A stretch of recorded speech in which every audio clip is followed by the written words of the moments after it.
Alemanya i que és posterior del Palau de la Doncs bé.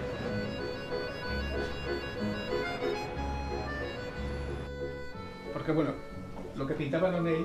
Perquè és un quadre que té acció i va directament cap a aquest aspecte del Velázquez. Hi ha una cosa que als puristes del cant els agrada molt, que és l'homogeneïtat, el gran element a tenir en compte. That I have anywhere seen. The painting of the